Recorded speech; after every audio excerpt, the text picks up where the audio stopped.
අයිබෝන් අපි ගුරු ගීතය චිත්‍රපටය පිළිබඳව ගිය සතියේ කතා කළා. මිට පෙර වැඩසටහනේ අපි දෙවන දිගහැරුමට මේ යන්න හදන්නේ. ඉතින් පළවෙනි වැඩසටහන නරඹු. එහෙම නැත්නම් නරඹන්න බලාපොරොත්තු වෙන. ඒකේ රසවින්දනය හිතේ තියාගෙන තවත් ඒවා අවශ්‍යයි කියලා හිතන අයට අපි කියනවා අපේ channel එක subscribe කරන්න. දිගටම ඔබට පුළුවන් බොහෝ දේවල් දැනගන්න. ගුරු ගීතය කියන්නේ මට හිතෙන්නේ මෑත කාලේදී ලංකාවේ සිනමා ප්‍රේක්ෂකයන් බලාපොරොත්තු වෙන සෑහෙන කාලයක් බලාපොරොත්තු වෙන හිටපු most awaited film එකක් කියලා තමයි මට නම් හිතුනේ. එතකොට එහෙම බලාපොරොත්තුවක් තියාගෙන බොහෝ සිනමා රසිකයන්ක් ලංකාවේ එතරම් හිටියද කියලා මම දන්නේ නැහැ මෑත කාලේදී. ගුරු ගීතය එනකන් දැන් වල කසුකුසු තිබ්බා බලාගෙන හිටියා.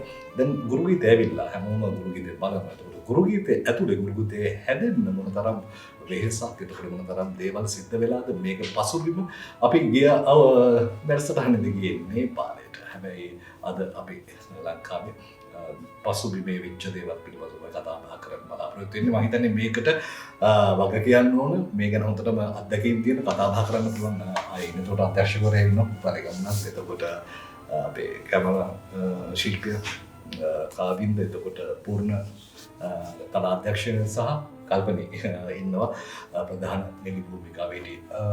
ඇත්තටම මේ නේපාලෙන් පස්සේ නේපාලේ අපිට පේන්නේ නේපාලය අපිට දකින්නේ.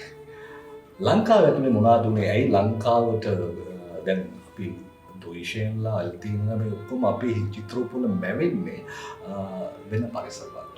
ඔබ කොහොමද මේක ලංකාවට ගලපගන්නේ? ලංකාවට ගේන්න හදන්නේ? ලංකාවේ වටපිටාව සංස්කෘතිය මේවා කොහෙට හරි ගේන්න හිතුවද? එහෙම නැත්නම් එහෙම බලාපොරොත්තු තිබෙන්නේ නැද්ද? නෑ, එක පැත්තකින් දැන් ඕක කාලයක් තිස්සේ දැන් මුලින්ම කරන්න හැදුවේ මේ ලංකාවේ හොඳ මුළු ඔක්කොම ලංකාවේ නෝරෙලි ඔක්කොම කරන්නේ ෆොටෝ වරකට. ඒකට දූෂණ ටීවී රෝජර් සෙනවිරත්න එහෙම කාලයක් තිස්සේ නැගලුවා වැඩේ.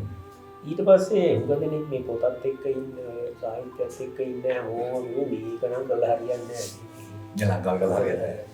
ඒ පරිසරය අපිට මැවෙන්නේ අපේ ඔළුව ඇතුලේ තියෙනවා චිත්‍රපටියක් තියෙන ඔළුව ඇතුලේ.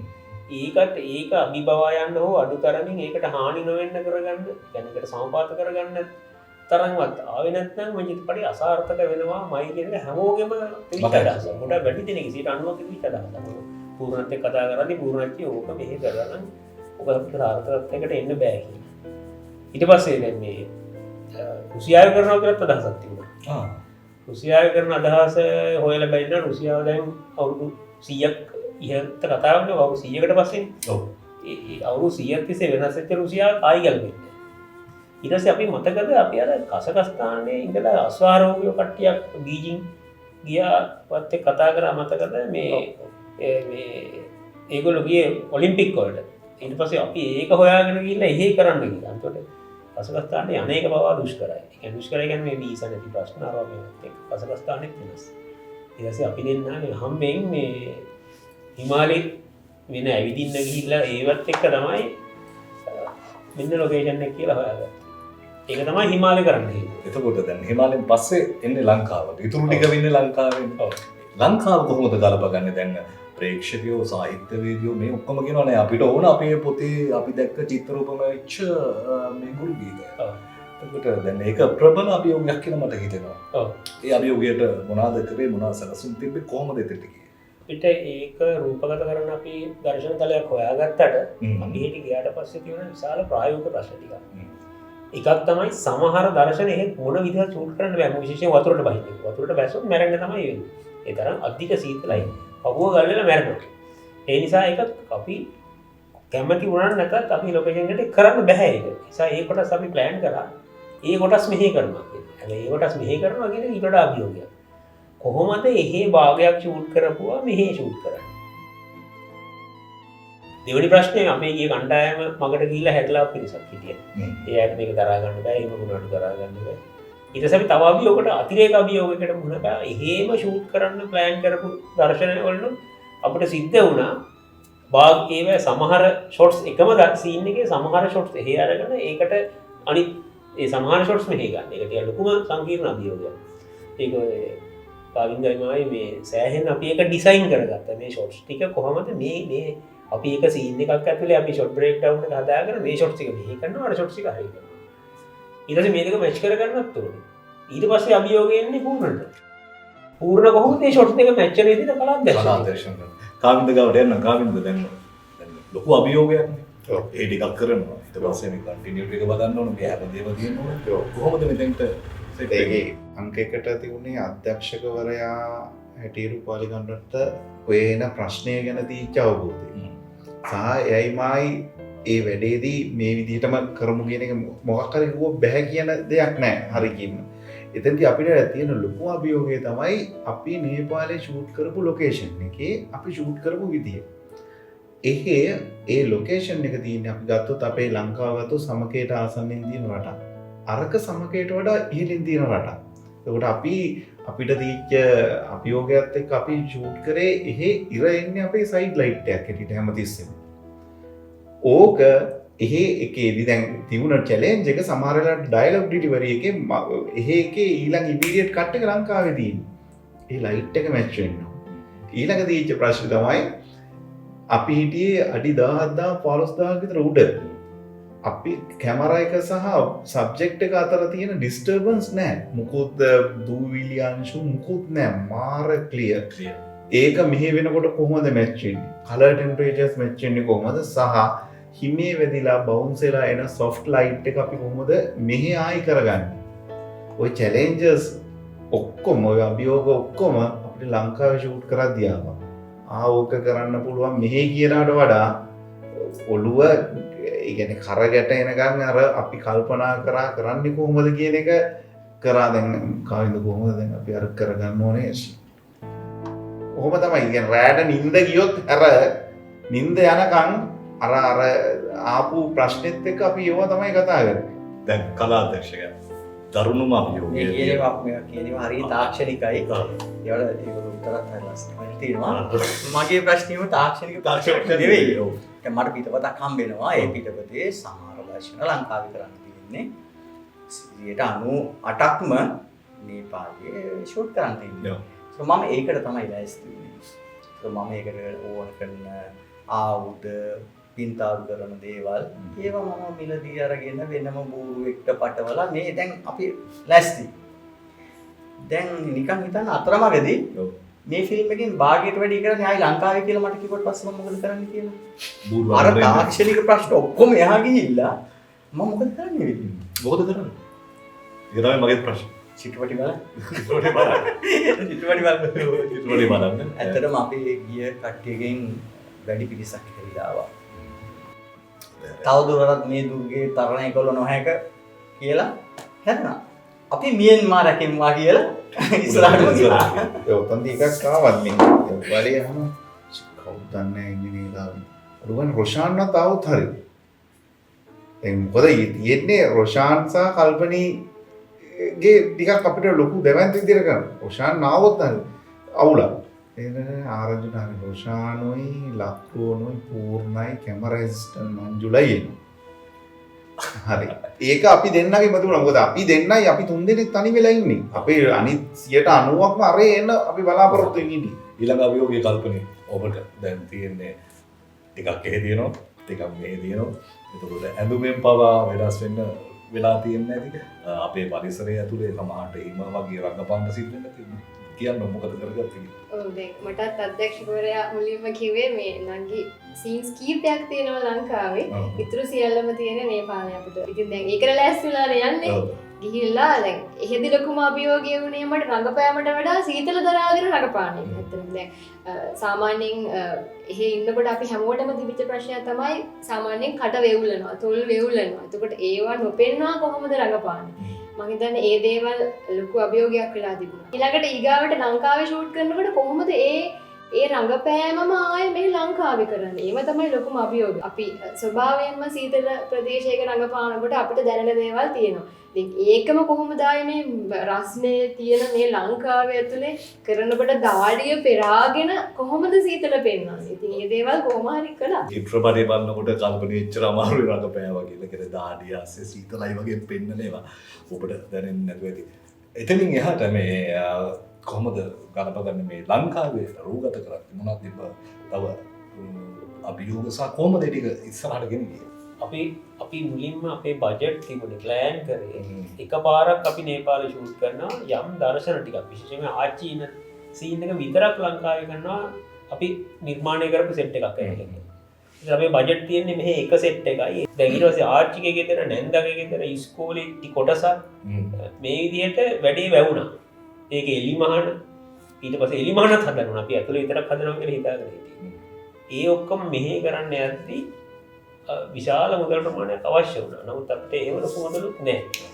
ඊට පස්සේ කලාත්‍යක්ෂකවරයාත් මමත් ඔය ගල් කඩන තැන් ලී මඩු අතන මෙතන ගිහින් හරියට මේ ෆොටෝ ගහගෙන ඇවිල්ලා ඒ ටෙක්ස්චර් එක හදන්න කොහොමද? ඒකත් එක්ක අපි සෑහෙන මහන්සි වුණා. ඒ මහන්සියලා ඒක එතකොට අපිට විශාල සෙට්ස් ගහලා කරන්න බෑ. අපිට සල්ලි නෑ එහෙම කරන්න. අපිට සීමා සහිත එකක් ඇතුලේ මේ ඔක්කොම සෙට් ටික හදන්න ඕන. පොඩි ගෙදර අපේ ගෙදර මේ කාමර දෙකක විතර හා මිදුලේ පොඩි කෑල්ලක් එක්ක ආච්චිගේ ගෙදර නැන්දගේ ගෙදර ඉස්කෝලේ මුළු ඔක්කොම ටික නැවත හදන්න ඕන. ඒ හදන එක නිකන් සෙල්ලම් ගෙවල් වගේ හදලා බෑ. අර නේපාලේ තියෙන ගෙවල් විදියටම හදන්න බෑ. පුදුම හදලා ෂූට් වෙනවා. ඒකට කට්ටනේ ෂොට් එක නේ. අසලම දෙය කියන්නේ පූර්ණ හදලා වුණ හරි කියලා ඊට ෆොටෝ අරගෙන වීඩියෝ කරලා ගෙනල්ලා අපි අර බලනවා මැච් කරලා හරියන්නේ නැතා වෙනස් කරමු. දෙන්නම් බලලා ආයි වෙනස් කරනවා. ආයි වෙනස් කරනවා. ආයි වෙනස් කරනවා. ඇත්තටම නිකන් අර අවුකඩ ෆිල්මේ හදනවා වගේ මේක කෑල්ලෙන් කෑල්ල සති ගානක් පුදුමාකාර මහන්සියක් කරනවා. මං හිතන්නේ ඒ තරම් පසුතල වලට වර්ණ වලට කැමරා ශිල්පියා වර්ණ ගැන හිතද්දී ඒ තියෙන වෙනස් වීම කියලා කොහොමද මේ හරි වර්ණය ගන්නෙ? කලාත්‍යක්ෂකවරයා මේක ගන්නෙ කොහොමද? මම ඒ ෂොට්ස් ටිකේ කන්ටිනියුටි තියාගන්නේ කොහොමද? නලු නිලියෝ ඇක්ට් එකේ කන්ටිනියුටි තියාගන්නේ කොහොමද? මෙන්න මේ අභියෝගයට හැමෝම හැබැයි සාර්ථකව මුහුණ දුන්නා. හොඳ වචන දෙනවා. සාර්ථකව මුහුණ දුන්නා. ඒක හරි ඒක ඇත්තටම මගේ ජීවිතේ විශාල අභියෝගයක් සහ මගේ හැකියාවන් පෙන්වන්න හම්බෙච්ච හොඳ වෙලාවක්. බාධාවක් කරනවා. අර මේ දුම්රිය ඔව් ඒක කෝච්චියන්නේ නෑ. කෝච්චියන්නේ නෑ. මේ දින කෝච්චියක් ගැලපෙන්නේ නෑ. ඊට පස්සේ අපි දුම්රිය දෙපාර්තමේන්තුවෙන් අවසර අරගෙන රේල් පාරක් අයිනේ තව ස්ටේෂන් එකක් රුකිමාව හැදුවා. ඒකට වඩා නිකන් හිතන්න මේ ෂොට් එක කැපෙනකොට නේපාලේ අනිත් පැත්තට කැපෙනවා ලංකාවේ. හැබැයි දෙකම පෙන්වන්නේ එකම සීන් එක. ඒකම ආපහු නේපාලට කැපෙනවා. සමහරට ඊළඟට කැපෙන එකත් ලංකාවේ වෙන්නත් පුළුවන්. ඉතරම් මහා පැටලිසාගතයි. මට තේරෙන්නේ නැහැ ලංකාවේ දැන් මේක මම කියන්නේ මේ ඔක්කොම කරලා ලෝකෙ තිච්ච හොඳම චිත්‍රපටිය හෝ ලංකාවේ තිච්ච හොඳම චිත්‍රපටිය ඇදුවා කියලා ලොකු ප්‍රහර්ෂයකට එන්නේ නැහැ. නමුත් ඒ තිච්ච සීමිත මුදල් ප්‍රමාණය ඒ වකවානුවේ විශේෂයෙන්ම මේ 2012 සෑහෙන ප්‍රමාණයක් දශකයකට එහා අද තියෙන තාක්ෂණය තිබුණේ නැහැ. ඒකට ඒ ඔක්කොම අරගෙන ඒක මහා අභියෝගයක් හැටියට නේපාලේ ඒ විදිහටම ලංකාවේ හැදුවා කියලා මම ඒක මට පොඩි ආඩම්බරයකුත් තියෙනවා. ඒක නිකන් පුහු ආඩම්බරයක් නෙවෙයි. මොකද චිත්‍රපටිය බලපු ගොඩක් අයට සමහර දර්ශන දැක්කම ඒගොල්ලෝ කිසිසේත් විශ්වාස කළේ නැහැ ලංකාවේ. විශේෂයෙන් අර දොළපාර හදන්න ඇත්තරම දොළපාර හිස් කළා දොළපාරේ ගල් වල පවා වර්ණ ගන්නවන්න වුණා. මොකද එහි හියුමිඩිටි එක බොහොම අඩුයි. අපි ආර්ද්‍රතාවය වැඩි රටවල් අපේ රටවල්. එතකොට හැම දෙයකම වර්ණය හියුමිඩිටි එක අඩු වුණාට පස්සේ වෙනස් වෙනවා. ඒක ගස් වලටද ගල් වලටද ලී වලටද හැම දෙයකටම අදාළයි. පස් වලටද.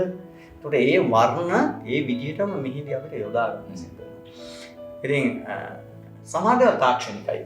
එතකොට මට ඒකට ලොකු උදව්වක් වුණා මේ අධ්‍යක්ෂකවරයා සිනමා පිළිබඳව වගේම තාක්ෂණය ගැන හස්සල දැනුමක් තියෙනවා. මම හිතනවා වෙන අධ්‍යක්ෂකවරයෙක් එක්ක මේ වැඩේ මට මේ විදිහට කරන්න බෑ කියලා. මොකද එයා තව තාක්ෂණික ශිල්පියෙක්ගේ පිට යන්න ඕනනේ.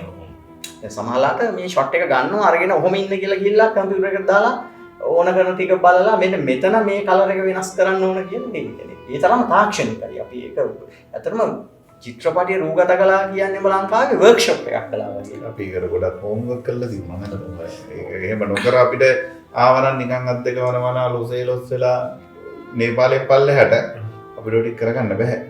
මොකද මේ දේ තිබුණා ඒකයි අර වෙනස පේන්නේ නැත්තේ. ඒ කියන්නේ ඒකට මූලිකත්වය ගත්ත හැමෝම ඒ අවබෝධයෙන් හිටියා.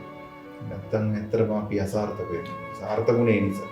කල්පනි තමයි ගත්තම දැන් අපි ෂූට් කරද්දී අපි දන්න නළුනිනෙකුට අර ෆ්ලෝ එක දිගටම තියෙනවා තමයි ඒ කැරක්ටර් එකට 100%ක් සාධාරණය කරන්න පුළුවන්. දැන් මාස ගානක් අර ඉඳලා ලොකේෂන් වෙනස් නම් මෙහෙට ආවට පස්සේ මේක අර කොහොමද තියාගත්තේ? ඔව් දැන් ඒකේ ගොඩක්ම දරුණේ එහි ඉඳලා ආවට පස්සේ මම හිතන්නේ මගේ ස්වරූපය ටිකක් වෙනස් වුණා. ටිකක් තරබාරු වගේ වුණා. ඉතින් ලොකුම අභියෝගය වුණේ දැන් ඒ අර කිව්වා වගේ ඒ එකටම තිබුණු ඒ ගැම්මෙන්ම රඟපාන්න තිබුණා නම් වෙන්න තිබුණු දේ සහ ඊට පස්සේ ලංකාවට ආවට පස්සේ තිබිච්ච ඒකත් එක්ක මම හිතන්නේ මේ ලොකු අභියෝගයක්. මම හැමතිස්සෙම මම හිතන්නේ අයියෝ ඔයාගෙන් ඉල්ලුවා එහෙදි කරපු ටික මට පෙන්වන්න මම ඒකත් එක්ක හදා ගන්නවා කියලා. ඉතින් ඒ වගේ තමයි ලොකු කැපකිරීමක්. ඒක හරියට සාර්ථක වුණා කියලා දැනගත්තේ ඩබින් වලදී. රංගන ශිල්පීන්ට පොඩ්ඩක් මතක නෑ මේක නේපාලි කෑල්ලද ලංකාවේ කෑල්ලද කියලා. ඒ වෙලාවේ තිබුණා හරි වැඩේ හරියට. අර ෂූට් වලදීත් අපි කියනවා අර වෙවුලුවේ නෑ සීතල දැනුන්නේ නෑ වගේ ලංකාවේම අලුතින් රඟපාන කට්ටියට ප්‍රශ්න දිනුණා. ආච්චිට අනිත් කට්ටිය රඟපාන පූර්ණවත් අර ලීගල් අතර ওই විදිහට නෙවෙයි තිබ්බේ මෙතන මෙහෙම ගෙදර.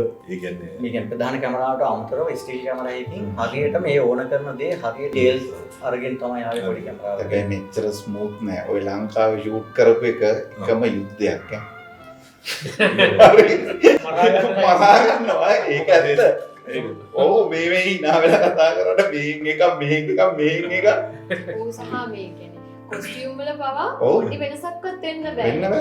හැමදේම හරියටම තියෙන නැත්තම් ඇත්තට මේක අසාර්ථකයි නේ මුනේ නැත්තම්. කොස්ටියම් කියන්නේ මේගොල්ලෝ එහි සීත ඇඳුම් ඇඳගෙන වෙවුල ඇක්ට් කළා. මේ දාඩි මේ බලන්න. සීත ඇඳුම් ඇඳගෙන දාඩි පෙරාගෙන ඇක්ට් කළා. හරි ඒක ටිකක් අභියෝගාත්මක වැඩක්. එතකොට දැන් පාලි අධ්‍යක්ෂවරයා මම හරි උරු ගීතේ මම දන්නේ ලෝකෙ වෙන රටවල් වල සිනමා නිර්මාණයක් විදිහට අත්දැක බලලා තියෙනවද?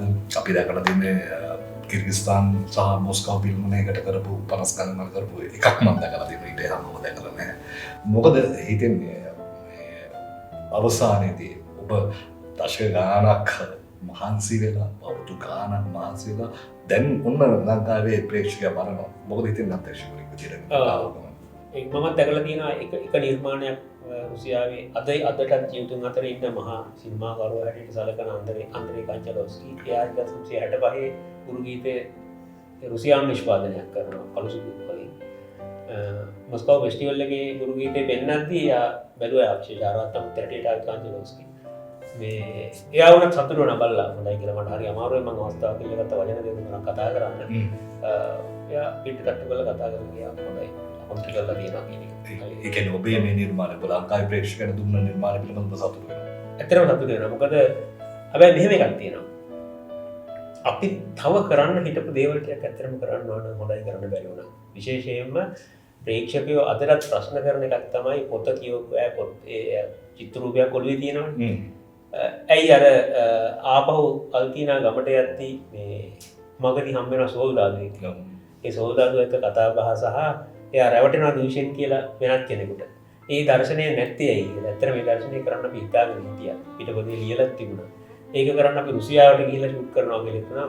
එහෙම අපි අපේ ඔළුවේ තිබුණ ප්ලෑන් එකක් නැත්තම් ඉන්දියාවේ ෂූට් කරනවා. ওই විදිහට නමුත් අවසානයේ අපිට එක්වරක් 2012 අවසන් කරලා එනවා කියලා හදාගත්තේ බජට් එක ලංකාවේදී නැවත විශාල ප්‍රමාණයක් සෙට් වලට තියදම් කරලා ඒකේ ආපහු 2013 කියලා යම් යම් පසුතල දර්ශන ෂූට් කරනවා. මේ විදිහට ලොකු කලබගෑනියක් වුණා. මේ අපි හිතුවට වඩා විශාල මුදලක් වියදම් කරනවා.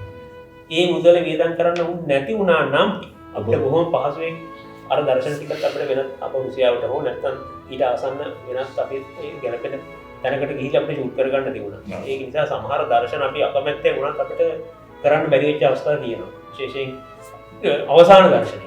ඒ කියන්නේ ඔය අල්තිනා මහාචාර්ය අල්තිනා ගමට ඇවිල්ලා ඉස්කෝලේ විවෘත කරනකොට පූර්ණ මානසික වෙලා තිබුණා. ඒකට එහෙ තිබුණා වෙන ඉස්කෝලයක් තිබුණා. අපි මේ අපි රූපගත ගම්මාන මේකට වඩා දැන් අදට පාවිච්චි කරන තරම ඉස්කෝලයක්. ඒ ඉස්කෝල ළඟ අපි රූපගත කරන්න ප්ලෑන් කරලා ඔක්කොම ෂොට්ස් ඩිසයින් කරලා ඔක්කොම කරගෙන ඉන්නකොට තමයි ඒ කොටස රඟපාන්න මේ කල්පනීගේ පස්සේ කාලේ වැඩි හිටි කාලේ දමයන්ති බෝසෙ රඟපාන්න හිටියේ. නමුත් එතුමියට එන්න බැරි වුණා මේ ගමන. ඒක නිසා අපිට එහෙ කරන්න බැරි වුණා. මෙහෙ කරන්න උත්සාහ කළා. මෙහෙ රූපගත කළා ඇත්තටම. ඒකලත් ඒක අසාර්ථකයි. ඒක දෙක එලහරකයි මීහරකයි වගේ නිසා ඒක සංස්කරණයේදී අයින් කරනවා. මම බොහෝ දෙනෙක් එක්ක කතා කරද්දී මට තමයි ගුරු ගීතය ලංකාවේ මිනිස්සු හදාගන්නේ ලංකාවේ සංස්කෘතිය ලංකාවේ මිනිස්සුන්ගේ වටපිටාවත් එක්ක හරිය විදිහට උන්ගේ හිතවලින් දුෂයෙන් වෙන දුෂයෙන් කෙනෙක්. එතකොට අල්තිනායි වෙන දුෂයෙන් කෙනෙක්. හැබැයි රුසියාවේ අයිතමාතෝ ක්ලිව් දුෂයෙන් කෙනෙක් වෙන කලාකාරී එහෙම නැත්නම් සමාජවාදී තුල ලෙනින් තමන්ගේ අංක එක කියලා හිතාගත්ත චරිතයක්. මොකද හිතන්නේ? කලාදර්ශකයෙක් විදිහට. ඒක මෙහෙමයි. ඇත්තටම අපි චරිතයක් අපි ට්‍රාන්ස්ලේෂන් එකක් වෙන්න පුළුවන්. චරිතයක් ග්‍රහණය කරගන්නේ අපි අපේ දැනුම් පරාසයේ චින්තනයේ සංස්කෘතිය ඇතුළේ. එතකොට ඒක අයික්මාතව ලිව්වේ සහ ඒක රුසියානු ශිෂ්ටාචාරයට ගැලපුණේ කොහොමද කියන එක අපි පාඨකයටවත් ප්‍රේක්ෂකයටවත් ඒක අදාළ නැහැ. මේ ආසියාතික රටක කොහොමද මේ අය ඒක තමන් ග්‍රහණය කරගත්තේ? ඒ තුල මවපු චිත්‍ර රූපය මොකක්ද? ඒක සමහරට ඇත්තටම ආයිත්මාතු හිතවේක වෙන්න බෑ. රුසියානු විප්ලවයයි ලංකාවේ සමාජවාදී දේශපාලනයයි දෙක දෙකක්. ඒක මේ පොතේදීත් ඔය ප්‍රශ්නේ තියෙනවා. දැන් මගේ මිත්‍රයෙක් රුසියාවේ PhD කරන්න ගිහලා රුසියන් භාෂාව හොඳට දන්න කෙනෙක්. එතකොට එයා රුසියන් භාෂාවෙන් මේ පොත කියවුවාමයි ඉංග්‍රීසියෙන් මේ පොත කියවුවාමයි දැඩිගම රුග්‍රිකු සිංහලට පරිවර්තනයක කියවුවාමයි කතන්දර දැනෙන විදිහ තුනක්. පරිවර්තන පොතක් පවා පොතේ පරිවර්තනය වෙනස් වෙනවා. හරි සාධාරණයි. සාහිත්‍ය පරිවර්තනය කරන්න බෑ. සාහිත්‍ය කියන්නේ ඒක ඒ රටේ සංස්කෘතිය, සදාචාරය, සමාජානුයෝජන ක්‍රියාවලිය ඩිරෙක්ට් ට්‍රාන්ස්ලේෂන් කියන්නේ එහෙම වෙන්න පුළුවන් දේවල් නෙවෙයි. හරි. එතකොට අපි මේ කෙටි සංවාදය හමාර කරනවා. ගුරු ගීතය තවමත් ලංකාවේ ඔබට බලන්න පුළුවන් අතිශය ජනප්‍රිය විදිහට ලංකාවේ ශාලාවල ඉතාමත්ම සාර්ථකව දිරගත වෙනවා. එතකොට ගුරුවරු ළමයි මේ හැම දෙනාම බලනවා. සිනමාවට ලැබිය අය බොහෝ දෙනෙක් සිනමාවෙන් ඈත් වෙලා හිටියට අපි දැක්ක ගුරු ගීතය තුළ යලිත් ඒ සිනමා පරිශ්‍රයේ නැත්නම් සිනමා රසිකත්වය යලිත් ගුරු ගීත හොයාගෙන එනවා කියන නිසා අපි කියනවා මේ ගුරු ගීතේ හැදිච්ච කතා ටිකක් අපි මේ ගුරු ගීතේ හදන්න කොච්චර මහන්සි වුණාද ඔය තියෙන සුන්දර හිම බින්දු වගේ සුමුදු නෑ කියලා අපිට කියන්න දෙනවා මේ අය ගත්ත වෙහෙසකින් ඒ වෙහෙස සාර්ථක ප්‍රතිඵල තමයි ඔබ ඔය ඇස් දෙක තිරවල දකින්නේ. එමනම් සාකච්ඡාවට එක්ම හැමදෙනාටම ස්තුතියි. අපි නැවත වරක් කියනවා අපේ channel එක subscribe කරන්න. ආයි ගුරු ගීතෙන් හරි වෙන ගීතයකින් හරි අපි හමු අදට ගිහින්.